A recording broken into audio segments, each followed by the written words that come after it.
اعوذ باللہ من الشیطان الرجیم بسم اللہ الرحمن الرحیم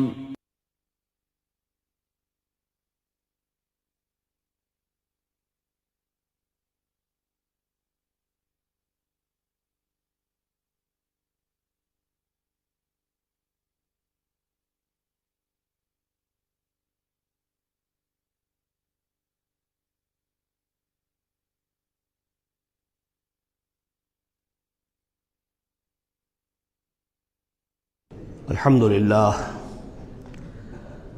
للہ وکفا والصلاة والسلام علی عباده الذین اصطفى خصوصاً علی افضلہم وخاتم النبیین محمد الامین وعلی آلہ وصحبہ اجمعین اما بعد فقد قال اللہ تبارک وتعالی کما ورد فی سورة الصافات اعوذ باللہ من الشیطان الرجیم بسم اللہ الرحمن الرحیم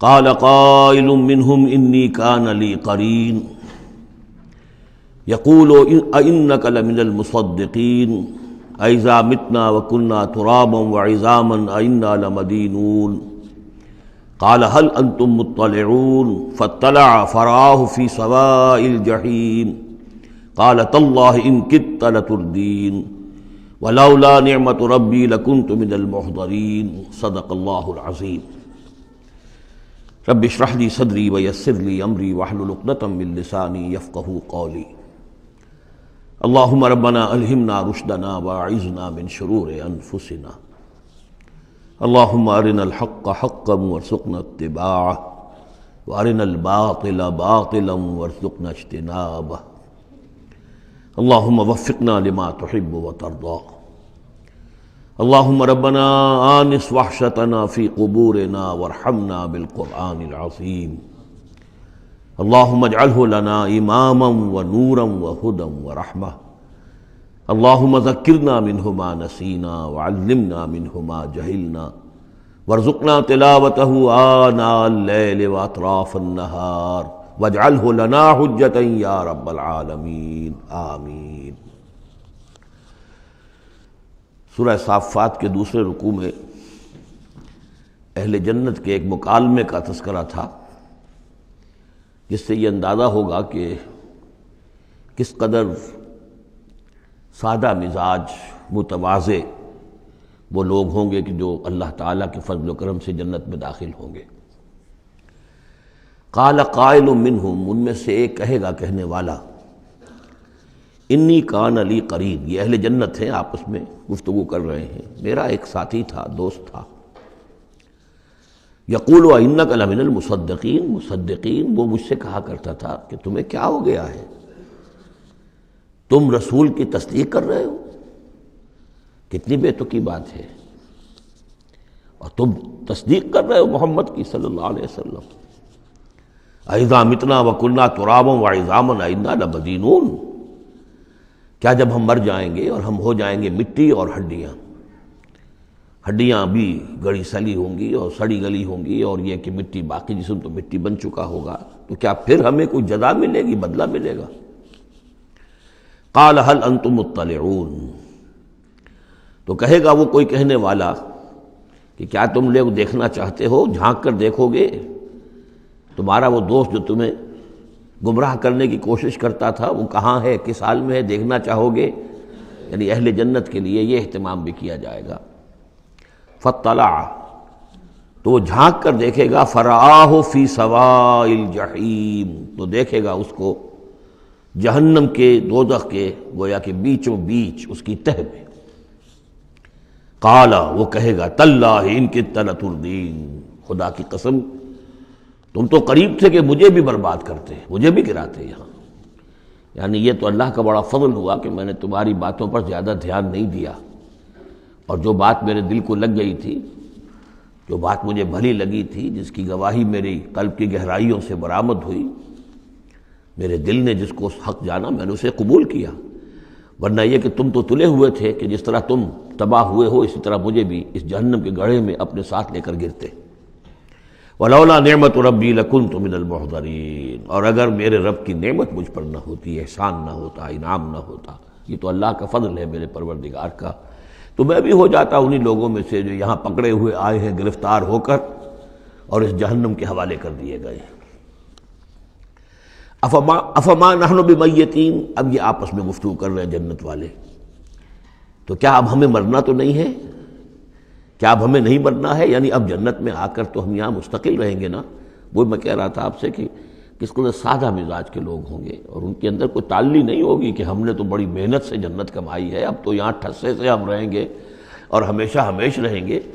ان کے دلوں کی کیفیت اب بھی یہ ہے، افما نحن بمیتین الا موتتنا الاولی وما نحن بمعذبین، تو کیا اب ہمیں کوئی موت نہیں آئے گی سوائے اس موت کے کہ جو آ چکی ہے، وما نحن بمعذبین، اور اب تو ہم مطمئن ہو جائیں کہ کسی عذاب وغیرہ کا کھٹکا نہیں ہے، کہیں اور کوئی پکڑ، کوئی اور حساب کتاب، کوئی اور چھلنی تو ابھی نہیں لگنی ہے، وما نحن بمعذبین، اور ہمیں تو کوئی عذاب نہیں دیا جائے گا۔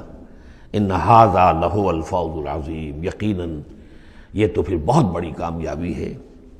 لمثل ھذا فلیعمل العاملون، بس عمل کرنے والوں کو ایسی چیز کے لیے عمل کرنا چاہیے، اس انجام تک پہنچنے کی کوشش کرنی چاہیے۔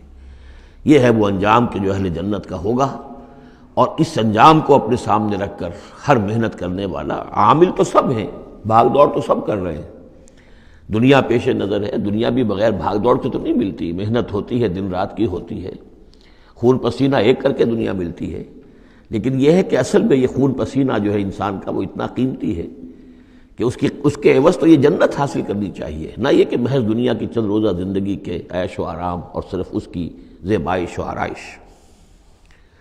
اذالک خیر نزلا ام شجرۃ الزقوم، بھلا یہ کیفیت بہتر ہوگی، یہ انجام بہتر ہوگا، یا وہ ایک مہمان نوازی کے اعتبار سے نزل پہلی مہمان نوازی، ام شجرۃ الزقوم، یا زقوم کا درخت بہتر ہوگا کہ جو جہنمیوں کو دیا جائے گا، ان کا جو ناشتہ ہوگا وہ زقوم سے ہوگا۔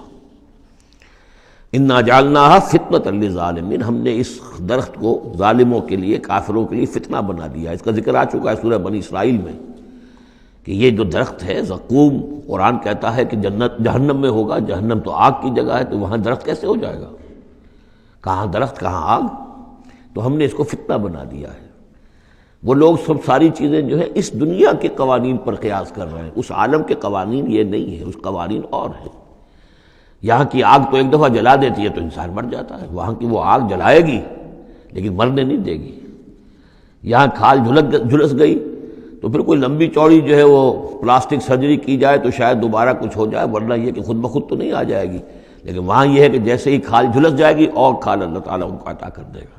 تو وہاں کے نوامیس، وہاں کے قوانین، وہاں کے جو بھی لاز ہیں وہ مختلف ہیں یہاں کے قوانین سے۔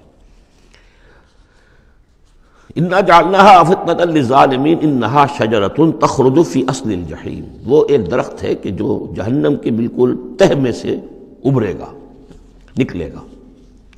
طلعھا کانہ رؤوس الشیاطین، اور اس کے گابھے ایسے ہوں گے، خوشے ایسے ہوں گے جیسے شیطانوں کے سر ہیں، یعنی کوئی بہت ہی خوفناک قسم کے اور بہت بدنما۔ فَإِنَّهُمْ لَآكِلُونَ مِنْهَا، پھر یہ جو جہنمی ہے یہ کھائیں گے اس میں سے مجبور ہو کر۔ ویسے انسان اس کو دیکھنا تک پسند نہیں کرے گا، اس میں اس قدر کراہت ہوگی، لیکن یہ کہ چونکہ بھوک کی شدت ہوگی تو وہ کھائیں گے، منہ ماریں گے اس میں۔ فَمَالِئُونَ مِنْهَا الْبُطُونَ، اور اس سے اپنے پیٹوں کو بھریں گے۔ ثُمَّ إِنَّ لَهُمْ عَلَيْهَا لَشَوْبًا مِّنْ حَمِيمٍ، پھر جب اندر سے وہ کھولے گا اور پیاس کی طلب ہوگی تو پھر انہیں ایسا پانی دیا جائے گا کھولتا ہوا پینے کے لیے کہ جس میں پیپ کی ملاوٹ ہوگی، پیپ ملایا گیا ہوگا، لَشَوْبًا مِّنْ حَمِيمٍ۔ ثُمَّ إِنَّ مَرْجِعَهُمْ لَإِلَى الْجَحِيمِ، پھر یہ تو ابھی ابتدائی ہو گئی نا، جو ان کی مہمان نوازی جو ہے ابتدا میں ہو رہی ہے، اور اس کے بعد پھر ان کو لوٹا دیا جائے گا جہنم میں۔ انہم الفوا آباہم ضالین، یہ وہ لوگ ہیں جنہوں نے اپنے آباء و اجداد کو پایا گمراہ، بھٹکا ہوا، اب انہی کے اوپر انہوں نے انہی کے نقش پا پر چلنا شروع کر دیا۔ فہم علی آثارہم یہرعون، تو انہی کے نقوش پا پر اب یہ دوڑ رہے ہیں، بے اختیار دوڑے چلے جا رہے ہیں، بغیر سوچے سمجھے، جو بھی آباء و اجداد کے طور طریقے ہیں۔ وَلَقَدْ ضَلَّ قَبْلَهُمْ أَكْثَرُ الْأَوَّلِينَ، حالانکہ ان سے پہلے بھی جو پہلے لوگ تھے ان کی اکثریت بھی گمراہ تھی، وہ تو ہم دیکھ چکے ہیں. ان تُطِعْ أَكْثَرَ مَنْ فِي الْأَرْضِ يُضِلُّوكَ عَنْ سَبِيلِ اللَّهِ، یہ ہم آیت پڑھ چکے ہیں. اگر تم زمین میں بسنے والوں کی اکثریت کی پیروی کرو گے تو وہ تو تمہیں گمراہ کر کے چھوڑے گی. پھر یہ آیت بھی سورہ یوسف میں آ چکی ہے، وَمَا يُؤْمِنُ أَكْثَرُهُم بِاللَّهِ إِلَّا وَهُم مُشْرِكُونَ، کہ ان کی اکثریت جو ہے اللہ پر ایمان نہیں رکھتی مگر کسی نہ کسی نوع کے شرک کے ساتھ. اور شرک یہی ہوتا ہے کہ ایک بڑے اللہ کو مان کر کسی نہ کسی چھوٹے اللہ کو بھی مانا جائے، اور ہوتا یہ ہے کہ وہ چھوٹا خدا جو ہے وہ اعصاب پر سوار ہو جاتا ہے. وہ بڑا تو کہتے ہیں وراء الورا، وہ تو ہے بیٹھا ہوا ہے، اسے اس دنیا کی فکر بھی نہیں ہے، کوئی چنتا بھی نہیں ہے، کوئی تشویش بھی نہیں ہے، وہ اپنے اندر مگن ہے. مشائین کا فلسفہ یہ ہے جو ارسطو کے پیروکار ہیں، اور ہمارے ہاں اکثر جو متکلمین ہیں وہ سب مشائین ہیں، ارسطو کے پیروکار ہیں اکثر متکلمین. تو متکلمین کے اس مشائین کا ارسطو کا فلسفہ یہ ہے کہ اللہ تعالیٰ صرف کلیات کا عالم ہے، جزیات کا نہیں ہے. زیادہ اسے اس کائنات کی فکر ہی نہیں، اس نے بس پیدا کر دیا ہے، بس اللہ خیر صلی اللہ کچھ قوانین بنا دی ہے، یہ خود بخود چل رہی ہے، اب اسے اس سے کچھ سروکار نہیں ہے. جیسے کہ کوئی کھلاڑی جو ہے وہ فٹ بال کو کک مارتا ہے، اب وہ فٹ بال جا رہی ہے، اب کھلاڑی ادھر کھڑا ہے، فٹ بال جا رہی ہے، اب یہ کھلاڑی چاہے کہ روک لے تو وہ فٹ بال کو روک تو نہیں سکتا، وہ تو جا رہی ہے. وہ تو زمین کی فرکشن ہے، کوئی رکاوٹ ہے، یا اس کی اپنا مومنٹم ختم ہوگا تو پھر یہ ہے کہ وہ رکے گی. تو یہ تصورات بھی اللہ کے بارے میں دنیا میں رہے ہیں، اور بڑے بڑے حکماء کے رہے ہیں، فلاسفہ کے رہے ہیں. انسان نے جب اپنے پیمانے ہیں ان پر اللہ کو ناپنا چاہا اور تولنا چاہا تو پھر اسی قسم کی حماقتوں میں انسان مبتلا ہوا. وَلَقَدْ ضَلَّ قَبْلَهُمْ أَكْثَرُ الْأَوَّلِينَ، ان سے پہلے بھی جو پہلے تھے پہلوں کی اکثریت بھی تو گمراہوں پر مشتمل تھی. وَلَقَدْ أَرْسَلْنَا فِيهِمْ مُنذِرِينَ، ہم نے ان میں بھی اپنے خبردار کرنے والے بھیجے تھے. فَانظُرْ كَيْفَ كَانَ عَاقِبَةُ الْمُنذَرِينَ، تو دیکھ لو کیسا انجام ہوا ان کا جن کو خبردار کر دیا گیا تھا. قوم نوح کا کیا انجام ہوا، قوم ہود کا، قوم صالح کا، قوم شعیب کا، اور صدوم اور عمورہ کے شہروں کا. تم دیکھ لو کیا انجام ہوا. الا عباد اللہ المخلصین، البتہ ان میں سے جو اللہ کے خاص بندے تھے اللہ نے ان کو بچایا. وَلَقَدْ نَادَانَا نُوحٌ فَلَنِعْمَ الْمُجِيبُونَ، اور ہمیں پکارا تھا نوح نے تو ہم کیا ہی اچھے ہیں جواب دینے والے اور دعا کے قبول کرنے والے. رب انی مغلوب فانتصر، حضرت نوح علیہ السلام نے جب فریاد کی پروردگار مجھے تو انہوں نے دبا لیا ہے، میں مغلوب ہو گیا ہوں، تو اب تو ہی بدلہ لے اور تو ہی مدد فرما. تو اللہ کی مدد آ گئی. وَنَجَّيْنَاهُ وَأَهْلَهُ مِنَ الْكَرْبِ الْعَظِيمِ، اور ہم نے اسے اور اس کے گھر والوں کو کرب عظیم سے نجات دے دی. اب کرب عظیم کو آپ خود سوچئے کہ ایک تو کرب عظیم ان کی مسلسل 950 برس سے ایک شخص دعوت دے رہا ہو اور لوگ استہزاء کر رہے ہیں اور تمسخر کر رہے ہیں. یوں سمجھیے کہ مکے میں تو یوں کہا جا سکتا ہے کہ ابھی 10-12 برس ہی ہوئے ہیں مسلمانوں تمہیں یہ جھیلتے ہوئے، ہمارے اس بندے نے 950 برس تک صبر کیا تھا. تو اس کا اندازہ کریں کس قدر کرب میں، کس قدر ضیق میں اس کی جان آئی ہوگی. جیسے کہ ہم دیکھتے آ رہے ہیں کہ حضور کی جان جس طرح ضیق میں آ گئی تھی کہ ان کے اوپر گویا کہ لوگ عزت کر رہے ہیں، دکھائیے کوئی معجزہ، آپ رسول ہونے کا دعویٰ کرتے ہیں تو ایسا ہی معجزہ دکھائیے جیسے موسیٰ نے دکھائے، جیسے عیسیٰ نے دکھائے. اور ادھر سے اللہ تعالیٰ کا فیصلہ یہ ہے کہ کوئی ایسا حصی معجزہ ہم نہیں دکھائیں گے. تو چکی کے 2 پارٹوں کے درمیان محمد الرسول اللہ صلی اللہ علیہ وسلم آئے ہوئے. یہ تو سورہ انعام جو اس کا کلائمیکس ہے اس موضوع کا، اس عنوان کا، وہ پڑھ چکے ہیں. کرب عظیم پھر وہ بھی ہے کہ جب وہ بارش آئی ہے اور طوفان آیا ہے تو اب اس وقت بھی تو جو ہلچل مچی ہوگی اس کا آپ اندازہ کیجیے، کیا بھاگ دوڑ ہوئی ہوگی، کہاں کہاں لوگوں نے جان بچانے کی کوشش کی ہوگی. یوں ہی تو نہیں ہو گیا کہ بس آنے واحد کے اندر وہ سب کے سب غرق ہو گئے. تو کرب عظیم جو اس وقت ہوا ہے یوں سمجھیے کہ ایک قیامت صغریٰ ہو گئی ہوگی. یا ایھا الناس اتقوا ربکم ان زلزلۃ الساعۃ شیء عظیم، تو اس کا کچھ نہ کچھ عکس تو اس وقت ہوا ہوگا. تو اس کرب عظیم سے ہم نے ان کو بچا لیا. وجعلنا ذریتہ هم الباقین، یہ آیت بہت اہم ہے حکمت قرآنی اور فلسفہ قرآنی کے اعتبار سے. اور ہم نے بنا دیا اسی کی اولاد کو باقی رہنے والا. اس سے یہ ثابت ہوتا ہے، یہ ایک اسلوب حصر ہے کہ حضرت نوح کے بعد پھر کسی اور شخص کی نسل دنیا میں چلی نہیں. یعنی یہ کہ ان کے ساتھ 72 تھے، 80 تھے، کتنے نہیں تھے. ایک جگہ قرآن میں یہ بھی آیا ما آمن معہ الا قلیل، سوائے چند لوگوں کو ایمان نہیں لایا. اور گمان یہی ہے کہ یا تو حضرت نوح علیہ السلام اور ان کے 3 بیٹے اور ان کے اہل خانہ، اور ممکن ہے کہ ایک بیوی تو پیچھے رہ گئی، غرق ہونے والی تھی، لیکن کوئی اور بیوی ان کی ہو کہ ان کے ساتھ ہو، اور باقی یہ کہ ممکن ہے ان کے جو کچھ ملازم ہوں گے، خادم ہوں گے، بس، اور میرا یہ خیال ہے کہ ان پر کوئی ایمان نہیں لایا۔ پھر ظاہر بات ہے وہ خادم وغیرہ جو ہوتے ہیں پھر ان کے ساتھ تو اتنا اہتمام نہیں ہوتا کہ ان کی اولادیں بھی آگے چل سکیں، لہذا جو اولاد چلی ہے وہ صرف حضرت نوح علیہ السلام کے 3 بیٹوں سے، گویا کہ نسل انسانی جو ہے اب دنیا میں جتنے انسان ہیں وہ حضرت نوح علیہ السلام کے 3 بیٹوں کی نسل سے ہیں، سام، حام اور یافس، اور یہ کہ اسی لیے ان کو آدم ثانی کہا جاتا ہے۔ آدم اول تو حضرت آدم تھے، انہی سے نسل چلی انسانی، لیکن ابھی جو ہے جو میرا اندازہ تقریباً 2000 برس کا ہے، اس 2000 برس کے عرصے میں اسی علاقے میں آبادی ابھی ہوئی ہے، ابھی آبادی اور ادھر ادھر پھیلی نہیں تھی، اور وہی وہ عظیم جو ہے سیلاب آ گیا، سب کے سب غرق ہو گئے، چند لوگ جو بچے ان کے ساتھ، محسوس ہوتا ہے کہ ان کی بھی آگے نسل نہیں چلی، صرف حضرت نوح علیہ السلام کے 3 بیٹوں سے۔ وَجَعَلْنَا ذُرِّيَّتَهُ هُمُ الْبَاقِينَ، یہ جو ہے حصر کا بڑا زوردار جو ہے یہ اسلوب ہے۔ وَتَرَكْنَا عَلَيْهِ فِي الْآخِرِينَ، آخرین، اور ہم نے اسی طریقے پر پھر پچھلوں کو چھوڑ دیا، پچھلوں میں سے کچھ لوگ اسی کے راستے پر چلے، حضرت نوح علیہ السلام کے راستے میں۔ ظاہر بات ہے کہ ان کے 3 بیٹوں کی اولاد کچھ عرصے تک تو یقیناً بالکل دین حق پر اور دین توحید ہی پر چلی ہوگی، پھر جیسے وقت گزرا پھر شیطان نے ورغلایا اور یہ کہ مختلف قسم کے توہمات میں اور مختلف قسم کے وہ جو شرک ہیں ان کے اندر مبتلا کر دیا۔ سلام علی نوح فی العالمین، سلام ہو نوح پر تمام جہانوں میں۔ انا کذالک نجزی المحسنین، اسی طرح ہم بدلہ دیتے ہیں اپنے محسن بندوں کو، وہ بندہ جو درجہ احسان کو پہنچ گیا ہو، اسلام، ایمان اور پھر سب سے اوپر احسان۔ انہ من عبادنا المؤمنین، یقیناً وہ ہمارے مومن بندوں میں سے تھے۔ ثم اغرقنا الآخرین، اور اس کے بعد ہم نے باقی جتنے بھی تھے ان سب کو غرق کر دیا۔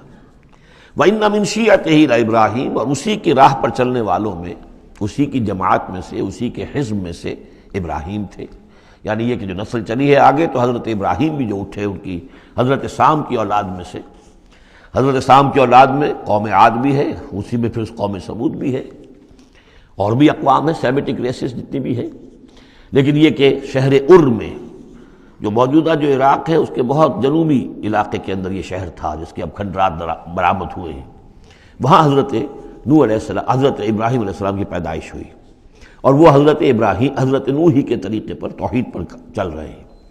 اس جا ربہ بقلب سلیم، جبکہ وہ اپنے رب کی طرف متوجہ ہوا قلب سلیم کے ساتھ۔ اب یہاں وہ حکمت سمجھ لیجئے کہ میں نے جو بارہ عرض کیا ہے کہ ایک فطرت سلیمہ اور ایک عقل سلیم، یہ 2 چیزیں ہیں، اور فطرت کا تعلق چونکہ روح سے ہے اور روح کا مسکن قلب ہے، تو آپ اسے فطرت سلیمہ کہیں یا اسے قلب سلیم کہیں، وہ ایک ہی بات ہے۔ قلب سلیم اپنی اصل حقیقت پر، اصل جو حیات اس کی ہے اس پر باقی ہو، پرورٹڈ نہ ہوئی ہو اس کی فطرت، اس پر پردے نہ پڑ گئے ہوں، یہ خد و خال جو ہے وہ اپنی اصل سلامتی کے ساتھ باقی ہوں، اور پھر اس کو کہتے ہیں صوفیہ سیر الی اللہ، اس جا ربہ بقلب سلیم، جو قلب سلیم ہے وہ اللہ کی طرف آگے بڑھتا ہے، اور عقل سلیم کی روشنی میں وہ پھر پہنچتا ہے توحید تک، اور توحید کے بعد معاد تک، جیسا کہ میں نے کئی مرتبہ عرض کیا کہ سورہ فاتحہ در حقیقت اسی مقام پر کھڑی ہے کہ ایک انسان کے جو قلب سلیم اور عقل سلیم کی رہنمائی میں توحید اور معاد تک پہنچ گیا ہے، اور اب وہ یہ بھی جان گیا ہے کہ اصل طریقہ زندگی گزارنے کا یہی ہے کہ اللہ کی بندگی کی جائے، اس ایک خدا کی بندگی کی جائے۔ اب وہ سوال کرتا ہے میں بندگی کیسے کروں؟ جیسے میں نے آپ کو بتایا مکے میں ایسے لوگ موجود تھے، حضرت سعید ابن زید جو ہیں کہ جو بہنوئی تھے حضرت عمر بن الخطاب کے رضی اللہ تعالیٰ عنہ کے جو والد تھے زید، وہ موحد تھے، اور کعبے کے پردے پکڑ پکڑ کر دعا کیا کرتے تھے کہ اللہ میں صرف تجھے پوجنا چاہتا ہوں، تیری بندگی کرنا چاہتا ہوں، لیکن نہیں جانتا کیسے کروں۔ ظاہر بات ہے، اس لیے اہدنا الصراط المستقیم، یہ ہے اصل میں سورہ فاتحہ کا جو نظم ہے کہ وہاں تک تو پہنچ گئے، الحمدللہ رب العالمین الرحمن الرحیم مالک یوم الدین ایاک نعبد، یہاں تک تو انسان پہنچ گیا، لیکن اب بندگی کیسے کریں؟ ایاک نستعین اہدنا الصراط المستقیم، اس بندگی کے لیے تیری مدد چاہیے، توفیق بھی تیری ہو اور ہدایت بھی تیری جانب سے ہو، 2 چیزیں ہمیں ملیں گی تو ہم تیری بندگی کا حق ادا کر سکیں گے۔ اذ جاء ربہ بقلب سلیم، اذ قال لأبیہ وقومہ ماذا تعبدون، یاد کرو جب کہ انہوں نے کہا اپنی قوم سے اور اپنے والد سے یہ کن چیزوں کو آپ پوجتے ہیں، ائفکا آلہۃ دون اللہ تریدون، کیا اللہ کے سوا، یہ آپ کے من گھڑت قسم کے افک ہے، یہ تو گھڑی ہوئی چیزیں ہیں جن کو کہ اللہ کے خلاف اللہ کے سوا آپ نے گھڑ لیا ہے، آپ ان کو چاہتے ہیں، وہ محبوب اور مطلوب ہو گئے، تریدون، اب دیکھیے یہ وہی ہے ضعفت طالب و مطلوب، تم کس کا، تم طالب ہو کس، مطلوب کون سا تمہارا، یہ تمہارے مطلوب ہے، ائفکا آلہۃ دون اللہ تریدون فما ظنکم برب العالمین، تو تمہارا کیا گمان ہے اس ہستی کے بارے میں جو تمام جہانوں کی مالک ہے اور پروردگار ہے۔ فنظر نظرۃ فی النجوم، پھر انہوں نے ذرا ایک نگاہ ڈالی ستاروں میں، گویا کہ یہ تاثر دیا کہ یہ ستارہ شناسی کے ذریعے سے کچھ معلوم کرنا چاہ رہے ہیں، اور پھر کہا فقال انی سقیم، میں تو بیمار ہوں یا بیمار ہونے والا ہوں، میری طبیعت کچھ ٹھیک نہیں ہے، یا یہ کہ مجھے اندیشہ ہے کہ مجھے کوئی بیماری آنے والی ہے۔ اصل میں وہی جیسا کہ میں پہلے عرض کر چکا ہوں، یہ مضمون آ چکا ہے 2 مرتبہ پہلے قرآن میں، کہ بت پرستی بھی تھی وہاں اور ستارہ پرستی بھی تھی، اور کوئی ایسا ان کا سالانہ کوئی ستارہ پرستی کا جشن تھا، جیسے جنم اشٹمی کا میلہ ہوتا ہے ہندوؤں میں، کہ سب کے سب شہر سے باہر نکل کر کسی ستارے کی پرستش کیا کرتے تھے۔ تو جب وہ دن آیا ان کا تو سب کے سب چلے گئے۔ حضرت ابراہیم نے کہا میری طبیعت ٹھیک نہیں ہے، میں آپ لوگوں کے ساتھ نہیں جا سکتا، اور پیچھے رک گئے۔ فنظر نظرۃ فی النجوم، انہوں نے ذرا ستاروں میں نگاہ دوڑائی اور کہا قال انی سقیم، میری طبیعت ٹھیک نہیں ہے، یا میری طبیعت جو ہے خراب ہونے والی ہے۔ فتولوا عنہ مدبرین، تو وہ اسے چھوڑ کر وہ چلے گئے، پیٹھ موڑ کر چلے گئے، اور جا کر انہوں نے وہ اپنے جو بھی جشن تھا، جو بھی پوجا پاٹ تھی وہ کی۔ فراغ الی آلہتہم، پھر جا گھسا وہ ان کے معبودوں میں۔ فقال الا تاکلون، اب وہاں ظاہر بات ہے حلوہ مانڈا رکھا ہوگا، بتوں کے سامنے چڑھاوے چڑھے ہوئے ہوں گے، تو حضرت ابراہیم پوچھتے ہیں کیا ہو گیا آپ حضرات کو، کھاتے کیوں نہیں، تناول کیوں نہیں فرماتے، یہ جو کچھ آپ کے پوجنے والوں نے لا کر نذرانہ رکھا ہوا ہے یہاں پر، الا تاکلون، کھاتے کیوں نہیں کھاتے آپ۔ فراغ علیہم ضربا بالیمین ما لکم لا تنطقون، اور کیا بات ہے، بات بھی نہیں کرتے، جواب بھی نہیں دیتے۔ فراغ علیہم ضربا، پھر ایک ضرب کے ساتھ پل پڑا ان پر، ایک ضرب کے ساتھ اپنے داہنے ہاتھ سے پوری قوت سے۔ فاقبلوا الیہ یزفون، باقی تفاصیل کو قرآن درمیان میں چھوڑ جاتا ہے، اب وہ سب کے سب چورا ہو گئے، ایک کو چھوڑ دیا صرف جو سب سے بڑا تھا۔ اب اس کے بعد جب وہ لوگ آئے ہوں گے، اور جو قیامت صغریٰ نہیں بلکہ کبریٰ وہ تو اس وقت ہو گئی ہوگی شہر کے اندر، کہ ہمارے یہ معبودوں کے ساتھ کیا کیا، کس نے کیا ہے۔ فاقبلوا الیہ یزفون، تو گھبراتے ہوئے دوڑے ہوئے ان کی طرف آئے۔ قال تعبدون ما تنحتون، اب انہوں نے پھر اب ان کے ساتھ مباحثہ کہہ لیجئے، مناظرہ کہہ لیجئے، بغیر کسی خوف کے، اتعبدون ما تنحتون، کیا آپ لوگ پوجتے ہیں ان چیزوں کو جنہوں خود تراشتے ہیں اپنے ہاتھ سے۔ واللہ خلقکم وما تعملون، یہ آیت بھی حکمت قرآنی اور فلسفہ قرآنی کے اعتبار سے بہت اہم ہے، جبکہ اللہ نے تمہیں بھی بنایا ہے اور تمہارا عمل جو ہے اس کا بھی پیدا کرنے والا اللہ ہے۔ اس پر اہل سنت کا یہ عقیدہ ہے کہ انسان کاسب عمل تو ہے، خالق عمل نہیں ہے۔ یعنی میں نے ارادہ کیا کہ میں یہ پیالہ اٹھاؤں، اس ارادہ کرنے کا معاملہ تو میرا ہے، اور اسی کی بنا پر اگر یہ ارادہ نیک ہے تو جزا، اور غلط ہے تو سزا۔ باقی یہ اٹھا سکنا اس کا، یہ میرے بس کا روگ نہیں ہے جب تک کہ اذن رب نہ ہو، اس لیے کہ نہ معلوم کتنی فورسز آف نیچر ہیں جو اس میں انوالوڈ ہیں، کتنا پریشر ہوا کا اس کے اوپر ہے۔ پھر یہ کہ میرا اپنا جسمانی نظام جو ہے، کہ میرے دماغ کا فیصلہ میرے ہاتھوں تک کنوے کرنے والے جو وہ الیکٹرک وائر ہیں اندر، وہ وائرنگ میں کوئی گڑبڑ ہو جائے کہیں، لیکن یہ ساری چیزیں جو ہوتی ہیں تو اعمال کا خالق اللہ ہے، کاسب انسان ہے۔ واللہ خلقکم وما تعملون، یہاں خاص طور پر یہ اس لیے کہا جا رہا ہے کہ تم نے تراشے ہیں نا یہ، تو تم جو کچھ کرتے ہو اپنے ہاتھوں سے، تمہارے جو اعمال ہوتے ہیں ان کا خالق بھی اللہ ہے۔ قالوا ابنوا له بنیانا فالقوه فی الجحیم، انہوں نے کہا اس کے لیے ذرا ایک بڑا الاؤ بناؤ، بڑی عمارت تعمیر کرو، اور پھر اس کو ایک جہنم کے اندر جھونک دو، آگ کے اندر ڈال دو۔ فارادوا به کیدا فجعلناهم الاسفلین، تو انہوں نے اس کے ساتھ اس پر ایک داؤ آزمایا تھا، لیکن ہم نے انہی کو کر دیا نیچے، یعنی وہ شکست خوردہ۔ یہ میں اس کی وضاحت کر چکا ہوں پہلے کہ داؤ کون سا تھا۔ یہ داؤ یہ تھا کہ انہیں توقع یہ تھی کہ اب جب بہرحال الاؤ بن رہا ہے، اس میں آگ دہکائی جا رہی ہے، تو حضرت ابراہیم کے علم میں آ رہا ہے، یا ہو سکتا ہے دیکھ بھی رہے ہوں، تو انہیں توقع یہ تھی کہ یہ سارا نشہ ان کا ہرن ہو جائے گا جب یہ دیکھیں گے آگ کو، اور جب گرانے لگیں گے انہیں تو فوراً تائب ہو کر اور ہماری جو بھی ہمارے عقائد ہیں ان میں واپس آ جائیں گے. اس لیے کہ یہ آسان کام نہیں ہے. یہ ان کی چال تھی کہ یہ آ کر ان کے 14 طبق روشن ہو جائیں گے جب آگ کے کنارے پہ لا کے ان کو کھڑا کیا جائے گا. لیکن وہ تو بے خطر کود پڑا آتش نمرود میں عشق، عقل ہے محو تماشائے لبے بام ابھی. تو حضرت ابراہیم علیہ السلام نے جب یہ کچھ کیا اور پھر اللہ نے گل و گلزار بنا دیا اس آگ کو، تو وہ لوگ جو ہے نہایت ناکام اور خائب و خاسر ہوئے.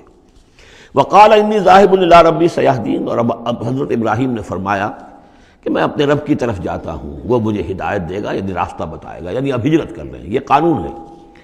جب کسی نبی اور رسول کے قتل پر آمادہ ہو، ظاہر بات ہے کہ آمادگی سے کیا آگے بڑھ کر انہوں تو آمادگی سے بھی آگے نکل گئے، اپنی طرف سے تو ڈال ہی دیا نا آگ میں، اللہ نے بچا لیا اور بات ہے.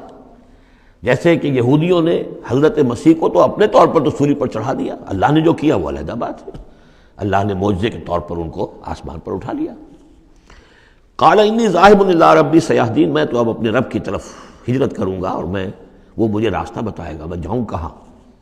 رب حب لی من الصالحین. بہت لمبا راستہ انہیں لینا پڑا ہے، اس لیے کہ یہ عراق اور شام اور فلسطین کے درمیان بہت بڑا صحرا ہے. درمیان میں یہ زیادہ تر جو شرق اردن کا پورا علاقہ بہت زبردست صحرا ہے یہ، تو ادھر سے کوئی جا ہی نہیں سکتا تھا. وہ تو وہی جو دریا کے ساتھ ساتھ جو ہے فرات کے ساتھ ساتھ ہوتے ہوئے اوپر گئے ہیں، ہاران کا علاقہ ہوتا تھا، شمالی شام کا علاقہ، پھر وہاں سے پھر نیچے اترے ہیں اور فلسطین کے علاقے میں پہنچے. بہت لمبا سفر کرنا پڑا.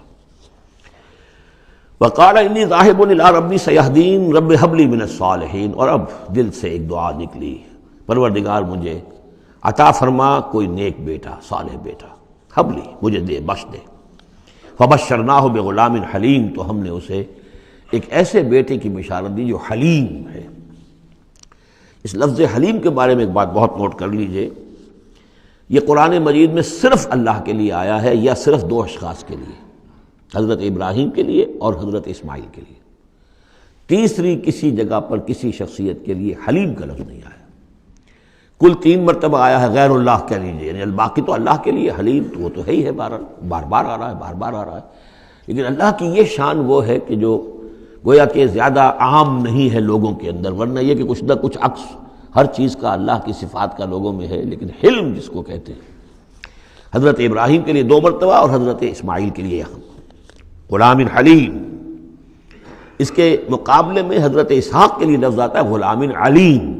علیم اور حلیم اس کو اچھی طرح نوٹ کر لیجیے. ایک میں علم زیادہ اور انہی سے پھر آگے جو ہے نبوت کا سلسلہ چلا ہے، اور ایک میں حلم زیادہ، وہ حضرت اسماعیل ہے. فلما بلغ معه السعي قال يا بني اني ارى في المنام اني اذبحك فانظر ماذا ترى. تو پھر جب وہ پہنچے اس عمر کو کہ ان کے ساتھ بھاگ دوڑ کر سکیں، ان کے کام میں ہاتھ بٹا سکیں، قال یا بنی، انہوں نے کہا ہے میرے بیٹے میں تو دیکھ رہا ہوں. انی ارا فعل مضارع ہے کہ 3 دن ہو گئے مجھے دیکھتے ہوئے، خواب دیکھ رہا ہوں، ایک ہی خواب میں نیند میں دیکھ رہا ہوں. انی اذبحک، کہ میں تمہیں ذبح کر رہا ہوں. فانظر ماذا ترى، تو تم دیکھو تمہاری رائے کیا ہے، تمہارا کیا خیال ہے. قال یا ابت افعل ما تؤمر، یہ ہے ان کا حلم. انہوں نے کہا فوراً ابا جان کر گزریے جس چیز کا آپ کو حکم ہو رہا ہے. انہیں معلوم ہے کہ میرے والد نبی ہیں اور میرے والد کا خواب وہی ہے، وہ کوئی ایسا خیال نہیں ہے کہ جو من گھڑت خیال ہو یا کسی شیطان کی طرف سے کوئی ان کو جو ہے اس طرح کی چیز جو ہے وہ دکھائی جا رہی ہو. تو انہوں نے کچھ نہیں کہا ابا جان پتہ نہیں سوچیے تو صحیح ہے، خواب باقی خواب صحیح ہے، سچا ہے، کیا ہے، نہیں کچھ نہیں. یا ابت افعل ما تؤمر ستجدنی انشاءاللہ من الصابرین قریب، انشاءاللہ آپ مجھے پائیں گے صبر کرنے والوں میں. یہی میں سمجھتا ہوں کہ ان کا وہ رویہ ہے کہ جس کی وجہ سے یہ حلیم کا خطاب اللہ تعالیٰ کی طرف سے انہیں ملا ہے. یہاں یہ بات بھی نوٹ کر لیجئے کہ یہود نے بڑی زبردست کوشش کی ہے تورات میں تحریف کرنے کی، کہ ذبیح اللہ حضرت اسماعیل کے بجائے حضرت اسحاق کو قرار دیا جائے. جگہوں کے نام بدل دیے ہیں. فلسطین میں بھی ایک علاقہ، ایک جگہ کا نام مریا رکھ دیا ہے، مروا، جیسے مروا کے اوپر قربان گاہ تھی وہ مریا وہاں بنا دیا ہے. وہاں بھی ایک بکہ بنا دیا، وادی بکا، وادی بکا وہ بکہ، اس لیے کہ مکہ جو ہے وہ وادی مکہ تھی، جس میں کہ یہ اللہ تعالیٰ نے حضرت ابراہیم کو وہ جگہ بتائی کہ یہ ہے بیت اللہ کا مقام.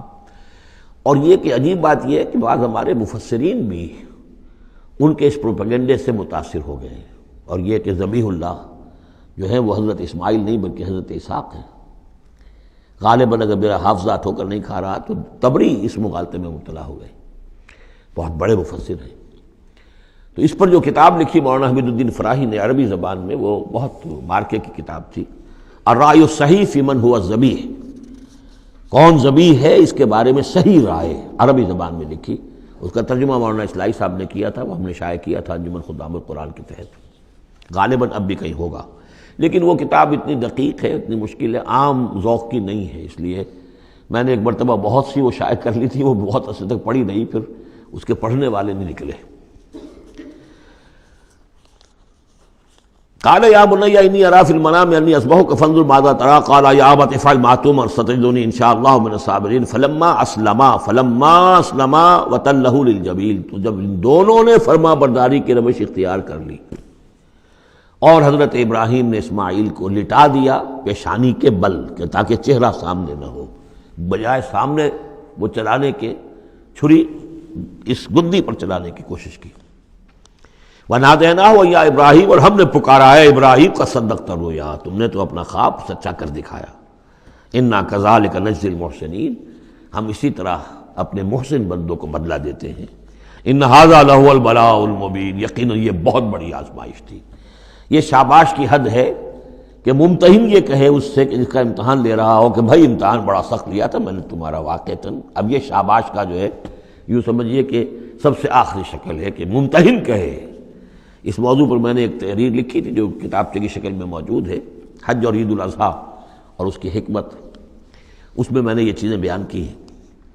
وَفَدَيْنَاهُ بِذِبْحٍ عَظِيمٍ، اور پھر ہم نے اس کی جگہ پر فدیہ، ایک ذبح عظیم، جنت کا ایک میڑھا آیا اور وہ اس کی جگہ پر حضرت اسماعیل کی جگہ پر ذبح ہوا، اور اسی کی پھر اب یہ یاد ہے کہ جو بنائی جا رہی ہے قربانی جو ہوتی ہے۔ وَتَرَكْنَا عَلَيْهِ فِي الْآخِرِينَ، اسی پر ہم نے پھر باقی رکھا پچھلوں میں بھی، یعنی اس میں یہ بھی ہو سکتا ہے کہ پوری ملت ابراہیم مراد ہو، جیسے ملت نوح پر ہم نے باقی رکھا کچھ لوگوں کو جن میں سے حضرت ابراہیم بھی تھے، اور یہ بھی کہ اس قربانی کا خاص طور پر جو ہے اس کا ذکر کیا جا رہا ہو۔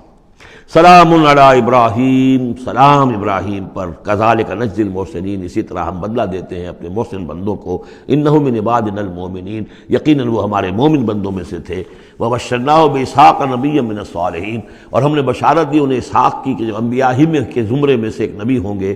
وبارکنا علیہ وعلی اسحاق، اور ہم نے اپنی برکتیں نازل فرمائی ان پر بھی اور اسحاق پر بھی علیہم الصلاۃ والسلام۔ ومن ذریتہما محسن وظالم لنفسہ مبین، اور ان کی اولاد میں سے، نسل میں سے بہت نیکوکار بھی نکلے، بہت محسن بھی نکلے، لیکن یہ کہ ظالم لنفسہ مبین، صاف صاف اپنے نفس پر ظلم کرنے والے بھی نکلے، ہر طرح کے لوگ نکلے۔ وَلَقَدْ مَنَنَّا عَلَىٰ مُوسَىٰ وَهَارُونَ، یہ قصص النبیین کے انداز کی صورت ہے جو میں یہ اصطلاحات سے آپ کو واقف کرا چکا ہوں۔ وَلَقَدْ مَنَنَّا عَلَىٰ مُوسَىٰ وَهَارُونَ، اور اسی طرح ہم نے موسیٰ اور ہارون پر بھی احسان فرمایا۔ وَنَجَّيْنَاهُمَا وَقَوْمَهُمَا مِنَ الْكَرْبِ الْعَظِيمِ، اور ہم نے انہیں دونوں کو اور ان کی قوم کو کرب عظیم، اس بڑی کرب سے اور بڑے غم اور اردو سے نجات دلائی، نجات دی۔ وَنَصَرْنَاهُمْ فَكَانُوا هُمُ الْغَالِبِينَ، اور ہم نے ان کی مدد کی پھر وہی غالب ہوئے، یعنی ان کے سامنے ان کا دشمن جو ہے غرق ہوا۔ وَآتَيْنَاهُمُ الْكِتَابَ الْمُسْتَبِينَ، اور ہم نے ان دونوں کو وہ کتاب دی یعنی تورات کے جو بہت ہی واضح ہے، ہر چیز کو واضح کرنے والی۔ وَهَدَيْنَاهُمَ الصِّرَاطَ الْمُسْتَقِيمَ، اور ہم نے دونوں کو راستہ دکھایا، سیدھا راستہ صراط مستقیم کی ہدایت دی۔ وَتَرَكْنَا عَلَيْهِمَا فِي الْآخِرِينَ، اور اسی پر ہم نے باقی رکھا انہی کی ملت پر پچھلوں میں بھی۔ سلام علی موسیٰ وہارون، سلام موسیٰ پر بھی اور ہارون پر بھی۔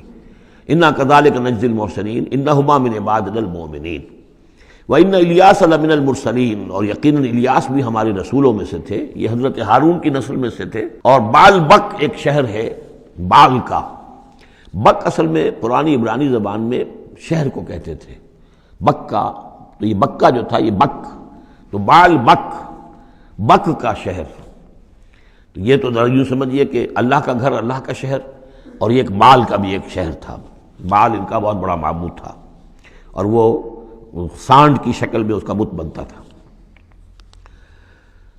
وَإِنَّ إِلْيَاسَ لَمِنَ الْمُرْسَلِينَ إِذْ قَالَ لِقَوْمِهِ أَلَا تَتَّقُونَ، جبکہ انہوں نے اپنی قوم سے یہ کہا کہ تم تقوی اختیار نہیں کرتے، ڈرتے نہیں ہو۔ أَتَدْعُونَ بَالًا، تم پکارتے ہو بال کو، وَتَذَرُونَ أَحْسَنَ الْخَالِقِينَ، اور جو بہترین خالق ہے اس کو تم نے چھوڑ دیا ہے۔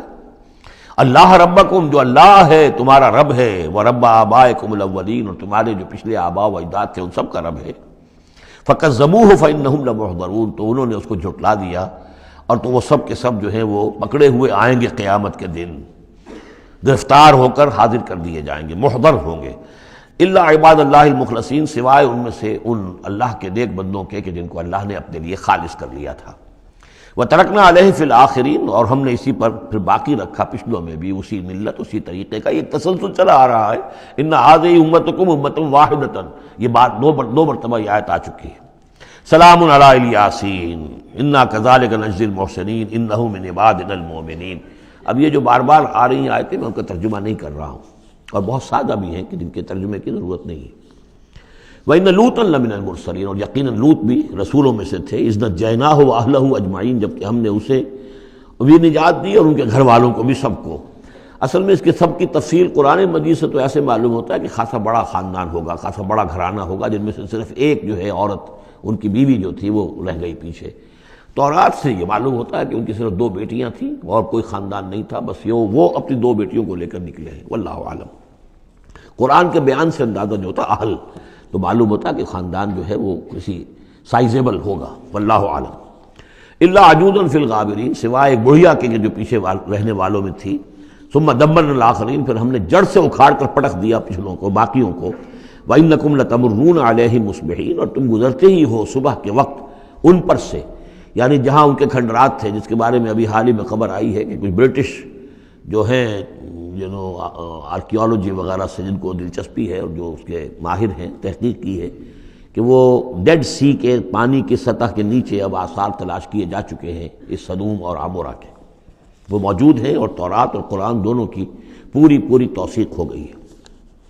انشاءاللہ اب یہ ساری اب حضرت نوح علیہ السلام کی کشتی بھی، وہ بھی لوگوں کی نگاہوں کے سامنے آ جائے گی، اس لیے کہ قرآن کے انداز سے یہ معلوم ہوتا ہے کہ ایک وقت میں وہ بھی ایک بڑی آیت کی حیثیت سے ظاہر ہوگی، اور یہ کہ یہ ساری چیزیں جو لوگوں کے سامنے ایک ثبوت کے طور پر آتی چلی جائیں گی۔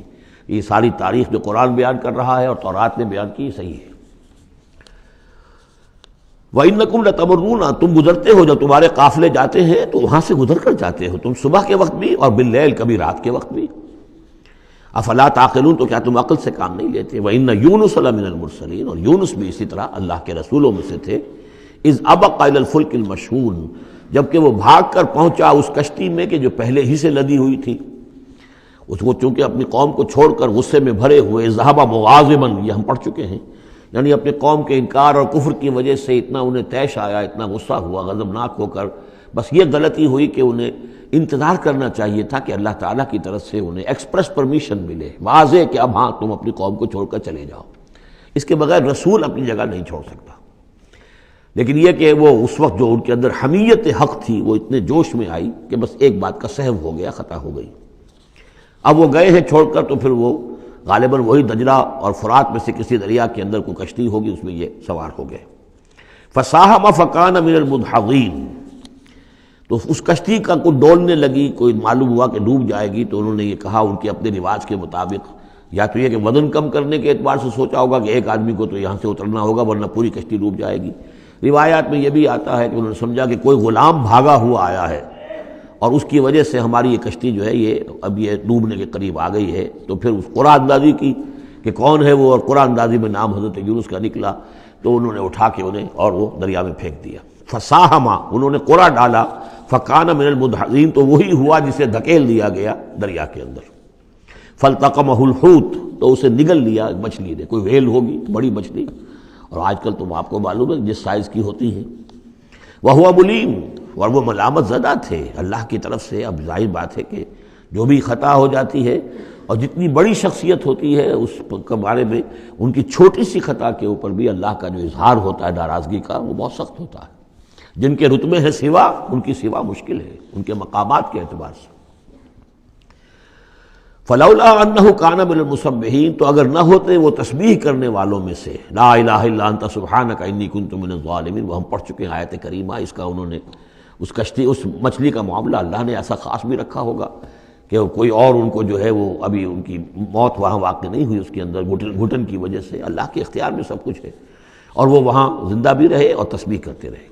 فلبث فی بطنہ الی یوم یبعثون، للبث، تو وہ رہتا، اگر وہ نہ ہوتا مسبحین میں سے، تسبیح نہ کرتا، یہ آیہ کریمہ کا ورد وہاں نہ انہوں نے کیا ہوتا، تو یہ کہ وہ پھر رہتا اسی کشتی اسی مچھلی کے پیٹ میں یوم یبعثون قیامت تک، وہیں سے ان کا بعث بعد الموت ہوتا۔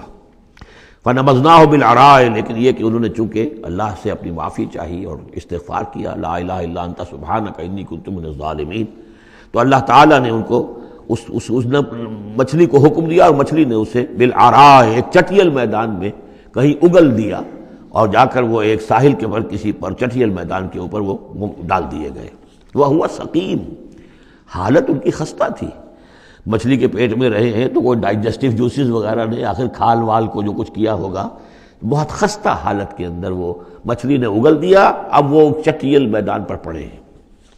اب یہ جو ہے فَأَنبَتْنَا عَلَيْهِ شَجَرَةً مِّن يَقْطِين، تو ہم نے اس پر ایک یقطین کا درخت اگا دیا۔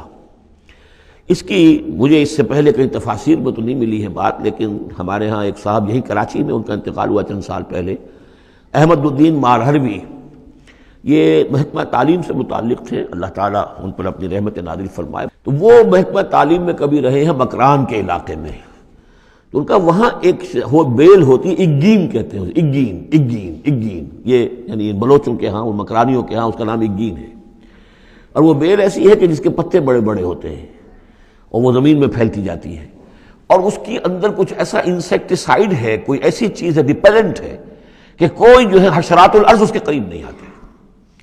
تو اللہ تعالیٰ نے وہ اگین کا درخت جو ہے، اچھا یقطین جو ہے، اب وہ قاف گاف بنتا ہے، وہ تو آپ کو معلوم ہے پورے سعودی عرب میں بھی قاف جو ہے قم کو وہ گم ہی کہتے ہیں، تو یقطین سے یقین سے اگین وہ بن گیا ہوگا، تو وہ اب بھی موجود ہے، وہ پودا وہ ایک بیل کی طرح پھیلتا ہے، اور اس کا جو ہے جیسے ہمارے یہاں گھیا ہوتا ہے، گول گھیا، اس قسم کا اس کا پھل ہوتا ہے، بہت میٹھا، وہ اس میں لگتا ہے۔ تو اللہ تعالیٰ نے ان کے لیے گویا کہ انتظام کر دیا کہ یہ یہاں پڑے ہیں تو ان کے زخم وغیرہ ٹھیک ہوں، کھال صحیح ہو، لہٰذا ان کے اوپر کوئی جو ہے حشرات الارض ان کے اوپر حملہ آور نہ ہو جائیں، کوئی بیکٹیریا نہ آ جائیں، تو وہ چیز ریپیلنٹ جو ہے وہ اس کے اندر موجود تھی اگین کے اندر۔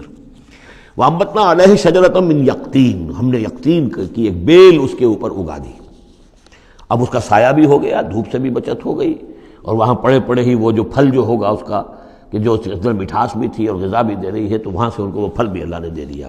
وَأَرْسَلْنَاهُ إِلَىٰ مِائَةِ أَلْفٍ أَوْ يَزِيدُونَ، پھر ہم نے انہیں ٹھیک کر کے یعنی صحت یاب کر کے پھر ہم نے انہیں بھیج دیا 1,00,000 انسانوں کی طرف۔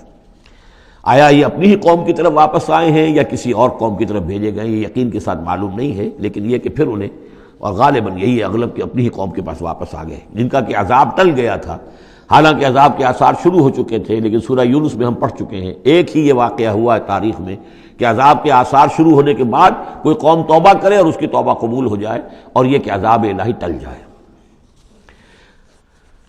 فَأَرْسَلْنَاهُ إِلَىٰ مِائَةِ أَلْفٍ أَوْ يَزِيدُونَ، تو ہم نے 1,00,000 کے آدمی یا ان سے بھی کچھ زیادہ کی طرف انہیں بھیجا۔ فَآمَنُوا فَمَتَّعْنَاهُمْ إِلَىٰ حِينٍ، تو وہ ایمان لے آئے اور ہم نے پھر انہیں دنیا کا سامان متاع دنیاوی عطا کیا ایک خاص وقت تک کے لیے، یعنی یہ فریش لیز آف ایگزسٹنس، ایک نئی ان کو مہلت دے دی بقا کی۔ فَاسْتَفْتِهِمْ أَلِرَبِّكَ الْبَنَاتُ وَلَهُمُ الْبَنُونَ، اب یہاں پر وہ جو مشرک تھے مکے کے، ان کے جو عقائد تھے، اب ان سے بحث ہو رہی ہے۔ تو اے نبی ذرا ان سے پوچھئے، کیا تیرے رب کے لیے تو بیٹیاں ہیں اور ان کے لیے بیٹے ہیں؟ یعنی یہ کہ اوروں نے تو چلیے بیٹا تو دیا، اللہ کو الاٹ کیا تو بیٹا تو کیا، انہوں نے الاٹ بھی کیے تو بیٹی ہیں جو خود انہوں پسند نہیں ہے۔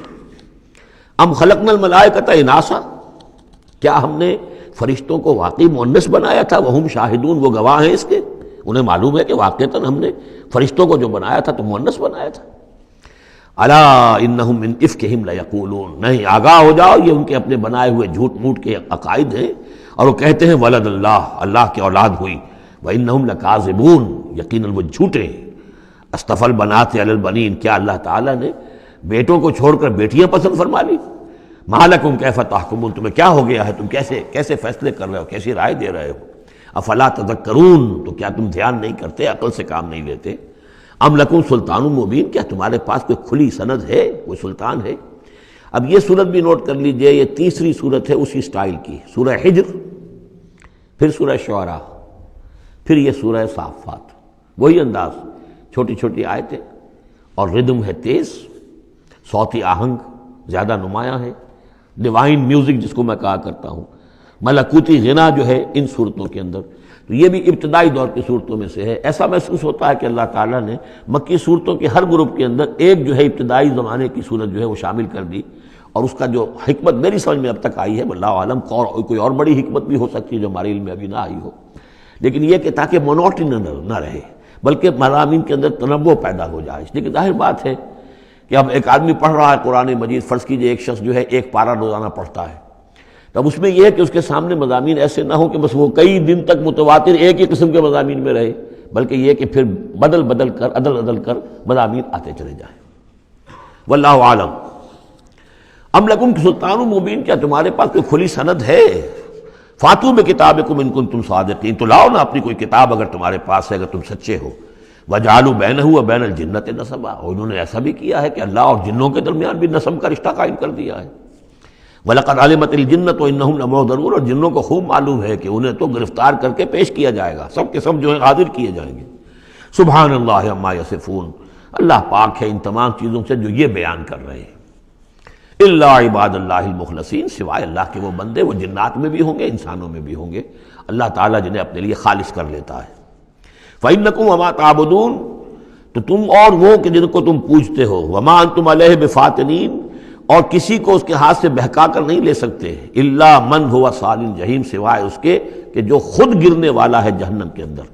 وما منا الا له مقام معلوم، اب یہ جو ہے یہاں پر جو اس صورت کے شروع کا معاملہ تھا اس کے ساتھ اب جڑ کر یہ بات آ رہی، والصافات صفا فالزاجرات زجرا فالتالیات ذکرا، وہ فرشتے جو صفیں باندھ کر حاضر رہتے ہیں اللہ کے حضور میں، پھر جس کو حکم ہوتا ہے عذاب الہی کہیں بھیجنے کا تو وہ ڈانٹتا ہے، اور اس کی چنگھاڑ جو ہے اسی سے وہ پھر قومیں اور بستیاں ہلاک ہوتی ہیں۔ فالتالیات ذکراً، جن کو حکم ہوتا ہے وہ اللہ کے ذکر کی تلاوت کرتے ہوئے اللہ کے نبیوں تک اس کو پہنچاتے ہیں پیغامات کو۔ اب وہاں ان کی طرف سے وما منا الا له مقام معلوم، ہم میں سے کوئی نہیں ہے، یہ فرشتوں کی طرف سے کہا جا رہا ہے، مگر یہ کہ اس کا ایک ٹھکانہ مقرر ہے۔ دربار میں کوئی 5000 ہے، کوئی 10,000 ہے، کوئی 30,000 ہے، ایسے ہر ایک کا ایک مقام معلوم ہے، مرتبہ مقام معین ہے۔ ملائکہ مقربین ہے، ملائے اعلیٰ ہے، ملائکہ دنیا ہے، ملائکہ اسفل ہیں، یہ سب کے سب ہیں۔ وما منا الا له مقام معلوم وانا لنحن الصافون، اور ہم تو سب کے سب صفیں باندھے ہوئے مستعد کھڑے ہوتے ہیں۔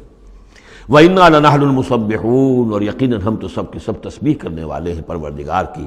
وَإِن كَانُوا لَيَقُولُونَ لَوْ أَنَّ عِندَنَا ذِكْرًا مِنَ الْأَوَّلِينَ لَكُنَّا عِبَادَ اللَّهِ الْمُخْلَصِينَ، اور یہ لوگ تو کہا کرتے تھے، بہت زور دے کر کہتے تھے، قسمیں کھا کر کہتے تھے، اگر جیسا کہ پہلوں کے پاس ذکر آیا تھا، اگر ہمارے پاس بھی آیا ہوتا، لَوْ أَنَّ عِندَنَا ذِكْرًا مِنَ الْأَوَّلِينَ لَكُنَّا عِبَادَ اللَّهِ الْمُخْلَصِينَ، تو ہم تو سب کے سب اللہ کے بڑے نیک اور مخلص بندے بن گئے ہوتے۔ فَكَفَرُوا بِهِ فَسَوْفَ يَعْلَمُونَ، اب جب وہ ذکر آ گیا ہے تو اس سے کفر کر رہے ہیں، اس کا انکار کر رہے ہیں، تو ان قریب یہ جان لیں گے کہ اس کی کیا پاداش ان کو بھگتنی پڑے گی۔ وَلَقَدْ سَبَقَتْ كَلِمَتُنَا لِعِبَادِنَا الْمُرْسَلِينَ، یہ آیات بھی بہت اہم ہے فلسفہ قرآن کے اعتبار سے۔ رسولوں اور نبیوں میں ایک بنیادی فرق یہ ہے، نبی کے لیے لازم نہیں ہے کہ اللہ کی مدد آئے اور اسے غلبہ دیا جائے، نبی قتل بھی ہو سکتے ہیں، حضرت یحییٰ قتل ہو گئے، حضرت زکریا قتل ہو گئے، لیکن رسول کو قتل نہیں کیا جا سکتا، رسول مغلوب نہیں ہوگا۔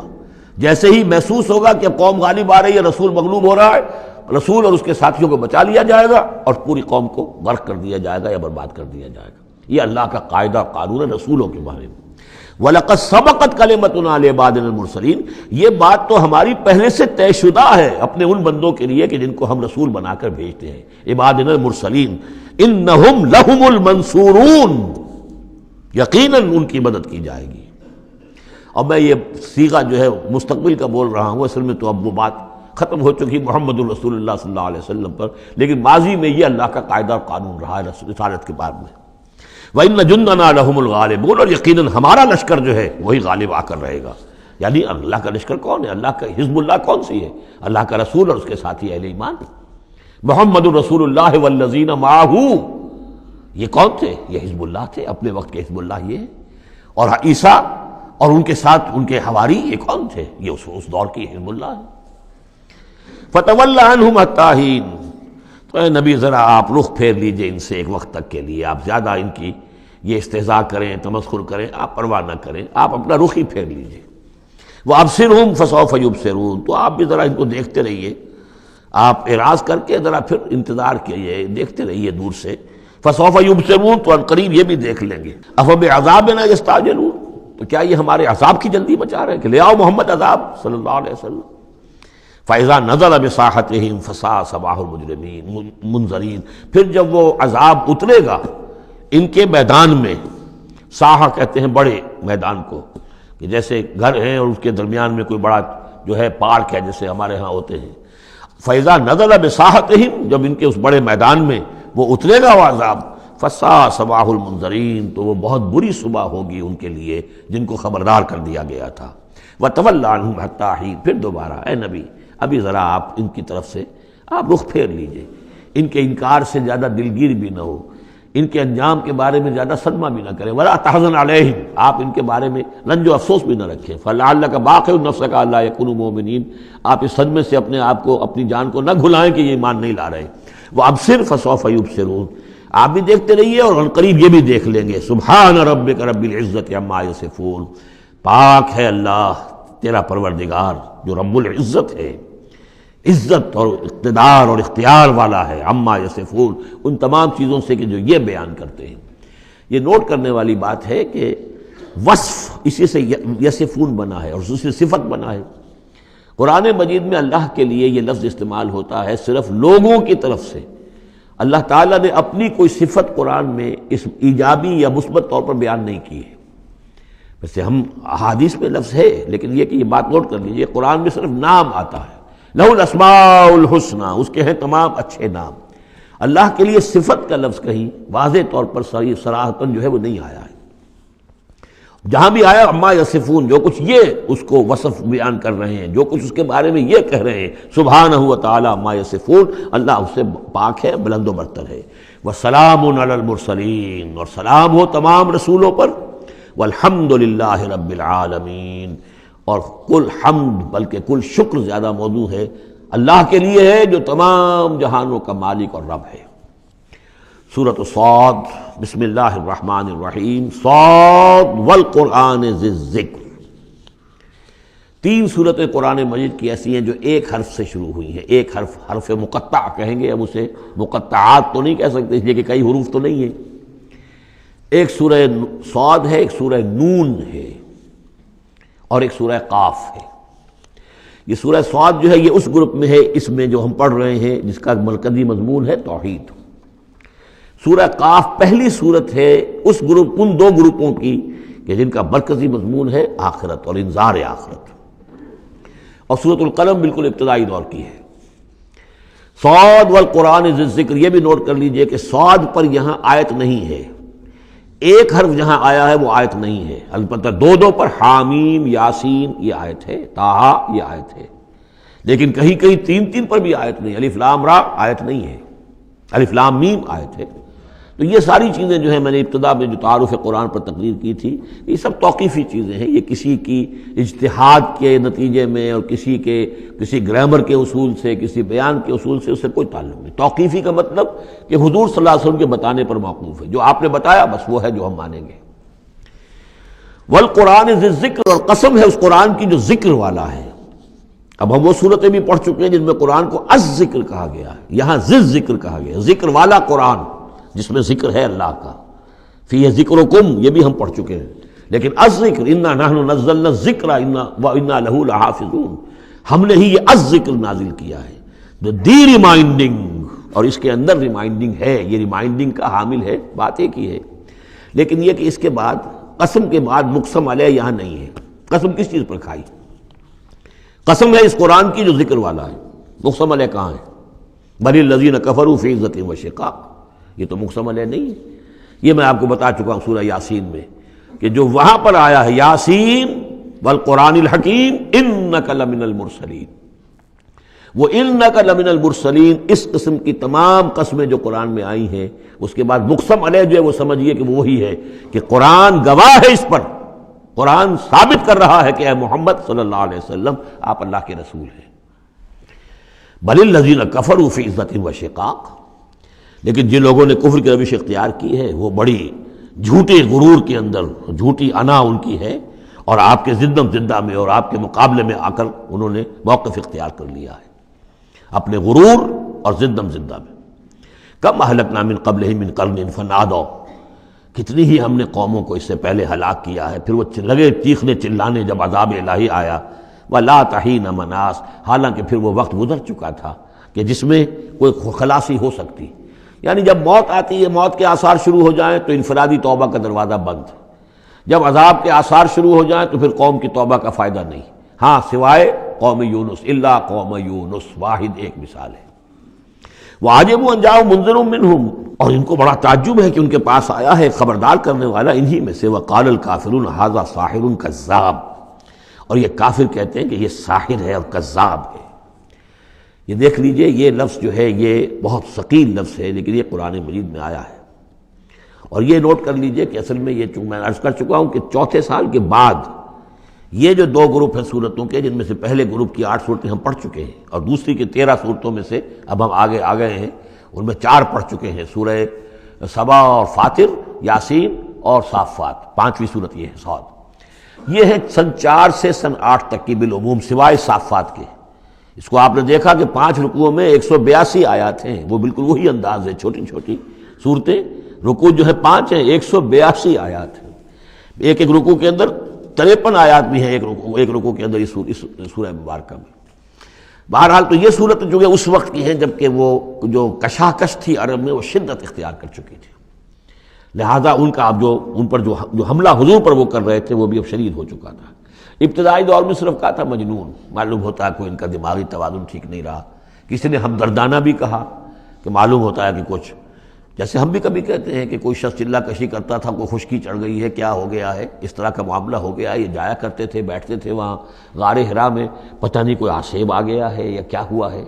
تو ہمدردی کے انداز میں بھی عتبہ ابن ربیعہ نے ایک مرتبہ کہا کہ بھتیجے میرے بڑے تعلقات ہیں، بڑے عاملوں سے کاہنوں سے میں واقف ہوں، واقعتاً آپ مجھے بتائیے اگر آپ کو اس طرح کا مسئلہ ہے تو میں کسی کاہن کو اور کسی عامل کو بلا کر آپ کا علاج کراؤں۔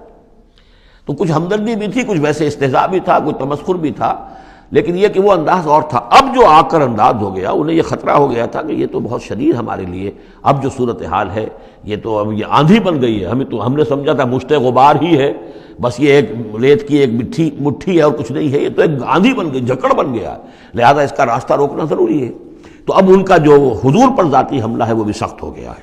وقال الکافرون ھذا ساحر کذاب، انہوں نے کہا کہ یہ جادوگر ہے، جھوٹا ہے۔ اجعل الآلہۃ الہا واحدا، دیکھیے یہ ہے اصل مضمون توحید، ان صورتوں کا جو اصل مرکزی مضمون ہے، کیا اس نے تمام آلہہ کو بس ایک الہ بنا دیا، سارے الہ ختم کر دیے، بس ایک اللہ؟ ان ھذا لشیء عجاب، یہ تو بڑی عجیب بات ہے۔ وانطلق الملأ منهم ان امشوا واصبروا على آلہتکم ان ھذا لشیء یراد، بڑا نقشہ کھینچ دیا ہے جس کو ورڈ پکچر کہتے ہیں، کہ ایسا نقشہ ہے جیسے کہ حضور کھڑے ہیں، دعوت دے رہے ہیں، اور کچھ لوگ ہیں، مجمع بھی ہے، کچھ ان کے سردار بھی ہیں، وہ سردار بھی سن رہے ہیں، اور یہ سب سن کر کہتے ہیں وانطلق الملأ، خود بھی چل پڑے وہاں سے، وانطلق الملأ منهم، اور لوگوں سے کہا امشوا، جاؤ جاؤ، کہاں کھڑے ہو، کیوں سن رہے ہو، امشوا جاؤ، واصبروا علی آلہتکم، اور جمے رہو اپنے معبودوں کے اوپر، یہ محمد کے کہنے سے اپنے کسی معبود کو ترک نہ کر دینا۔ وانطلق الملأ منهم وان امشوا واصبروا علی آلہتکم ان ھذا لشیء یراد، یہ تو کوئی خاص مقصد معلوم ہوتا ہے ان کا، ان کی نیت کچھ خراب ہے، یہ کوئی حکومت چاہتے ہیں، شاید کوئی اپنا غلبہ اور اقتدار چاہتے ہیں، یہ بات جو ہے ایسی ویسی نہیں ہے، یقیناً اس کے پیچھے کوئی بڑا مقصد ہے۔ ان ھذا لشیء یراد، جس کا ارادہ کیا گیا ہے، کوئی اسکیم ہے۔ ما سمعنا بھذا فی الملۃ الاخرہ، ہم نے تو ایسی بات سنی نہیں، ہمارا پچھلا چلا آ رہا ہے، ہمارا دین چلا آ رہا ہے، ہماری روایات ہیں، ہمارے آباء و اجداد کی باتیں ہیں جو نسل بعد نسل منتقل ہوئی ہیں، یہ بات جو آج یہ کہہ رہے ہیں وہ ہم نے تو سنی نہیں۔ ان ھذا الا الاختلاف، یہ نہیں ہے مگر گھڑی ہوئی چیز ہے، خلق کی ہوئی چیز ہے، اختلاف باب افتعال خلق سے۔ انزل علیہ ذکر من بیننا، کیا انہی پر یہ ذکر نازل ہونا تھا ہمارے مابین سے؟ کیا ہمارے اندر کوئی اور نہیں تھا؟ بڑے بڑے چودھری تھے، بڑے بڑے سردار تھے، بڑے بڑے سرمایہ دار تھے۔ انزل علیہ ذکر من بیننا بل ہم فی شک من ذکری، اصل بات یہ ہے کہ یہ میرے ذکر کے معاملے میں شک میں پڑ گئے ہیں۔ بل لما یذوقوا عذاب، بس اب تو جب ابھی انہوں نے چونکہ چکھی نہیں ہے میری کوئی مار، اس لیے انہیں شک ہے۔ ام عندہم خزائن رحمت ربک العزیز الوہاب، کیا ان کے اختیار میں ہے تیرے رب کے خزانے؟ اللہ جو العزیز ہے، وہاب ہے، دینے والا ہے، کیا ان کا اختیار تھا کہ وہ ان سے پوچھ کر دیتا کہ رسالت کس کو دوں، نبی کس کو بناؤں؟ کیا ان کے پاس اس کا اختیار ہے؟ ام عندہم خزائن رحمت ربک العزیز الوہاب ام لہم ملک السماوات والارض وما بینہما فلیرتقوا فی الاسباب، تو کیا ان کے پاس ہے بادشاہی آسمانوں اور زمین کی، اور جو ان کے دونوں کے مابین ہے ان سب کی، فلیرتقوا فی الاسباب، تو چاہیے کہ پھر رسیاں تان کر آسمان پر چڑھیں۔ جند ما ہنالک محذوب من الاحزاب، تو جیسے پہلی بہت سی قومیں ہلاک ہوئی ہیں، ایک یہ قوم بھی معلوم ہوتا ہے کہ اب اپنی ہلاکت کو دعوت دینے پر تل گئی ہے۔ بارک اللہ لی ولکم فی القرآن العظیم ونفعنی وإیاکم بالآیات والذکر الحکیم۔